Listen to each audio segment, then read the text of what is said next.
When we drove through Northland last year, we saw a few Labour Party billboards that simply promised strong regions. And regional development has certainly been a big focus for this government. We also met a few people who felt like they had been left behind. A lot of jobs dried up here a long time ago as some of those manufacturers that form the backbone of some of these small towns. They either packed up and moved overseas or were simply victims of changing times. Horticulture, however, is an industry where there has been some growth. We're just outside of Whangarei to meet Patrick Malley, who runs a local company that grows fruit in an environmentally friendly and sustainable way. Hi, Patrick, how are you going? Good to see you. So this is it, huh? Yeah, welcome to Mongatapere Berries. We grow kiwi fruit, but also significantly we grow hydroponic berries, so raspberries, blackberries and blueberries. There's a sea of green through here, but in about a month and a half's time, there'll be thousands of red raspberry fruit sitting on each of these vines. We've come at the wrong time. Is there much of a horticulture industry in Northland? I mean, compared to other regions like your Bay of Plenties or your Hawke's Bays and the like, no. But that's certainly changing at the moment. It's going to be fantastic to have horticulture as a good part of the backbone here in Northland. There's some fantastic soil and regions and climate up here that's going to be really beneficial for horticulture. And I think horticulture can also really be beneficial for people and jobs and those sorts of opportunities. Harvest manager Aroha has worked with Patrick for more than 5 years. Yeah, I was just coming out of high school, was working a few jobs and then moved down to Whangarei from a small town and come here, so. Whereabouts? What small town? Small town Kaio, all the way up north, so yeah. So growing up in Kaio, what were the type of industries that people usually got into?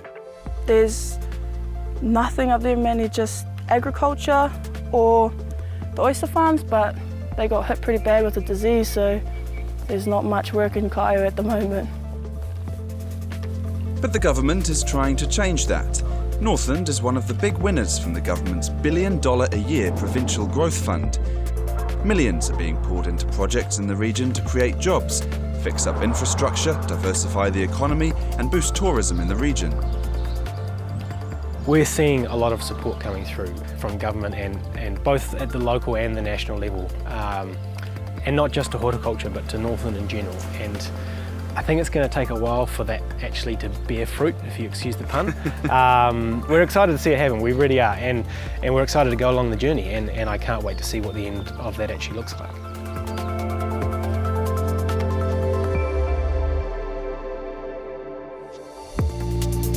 Last year, when we visited beautiful Wairoa in Hawke's Bay, although it's a little bit more grey today, we just happened to meet Zach Stark, an American with dreams of setting up a film and music production facility in the town.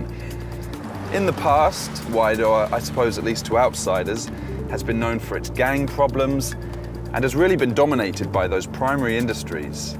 Zach, however, is working to change those perceptions. Hey, bro. Zach, Welcome, man. Nice to see you. Come on in, dude. Thank you. But yeah, so welcome back, I guess, eh? Come on, bro.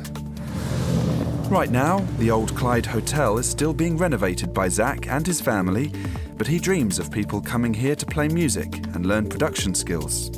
So, is there a lot of talent in Wairoa? That's one of the biggest drivers for us coming here, was just the amount of creativity that isn't always given the opportunity. So, in the past year, there has been a change of government. While I know a lot of people here that, at least that I was dealing with, were big supporters of the Labour government, hoping that they would support smaller places like this, the workforce in places like this. With forestry and the meatworks and stuff, that's been a big section of this place staying alive in the way that it is and with the people here. But we're hoping to move that and reframe it a little bit to the creative goals of locals and the creative things of youths. Where there's more doors than mentors that measure your worth and ignore the serfs. That's why we went in and just made our own turf. Now watch them observe, we building a herd that gets on their nerves. We did it, no perks, got out of their hearse like whoop, whoop, whoop. Swerve. Yeah, life's a bitch, but I guess we'll never get away from primary industry, I don't think, but let's try and encourage other industries to at least grow from here. We just had some people through here that run a studio in Hong Kong, and we have worked with them in the past, and there's no sense that if they ever get a brief that says, hey, we want, you know, a Kiwi accent, or we want such and such thing, if we can fill it here, then we absolutely will, and we'll compete with them on the global marketplace, because you can now. Wairoa hasn't been left out of the Provincial Growth Fund announcements.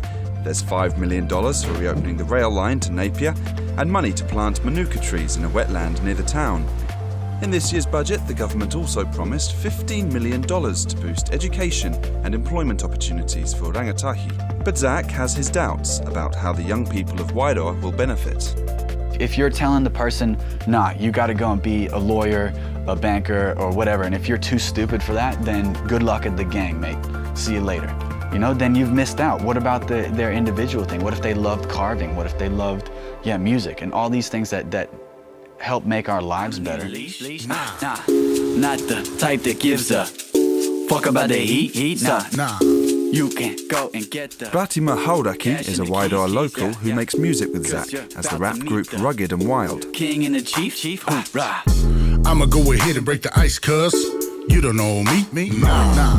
You don't know my background, you don't know nothing. You don't know my history, so let me break it down so you can understand. Simple information, don't wanna give you my whole plan. He also believes regional development needs a youth focus, and it can't just be about education or bolstering traditional industries. Now was the best decision, I know life's a bitch. Our rangatahi nowadays, they need something to give them something to believe in, that they can actually achieve something, whether you fail their school or not, because I'm one of those kids that didn't go so far with school, but backwards and forwards in politics, and a lot of these kids will go through that.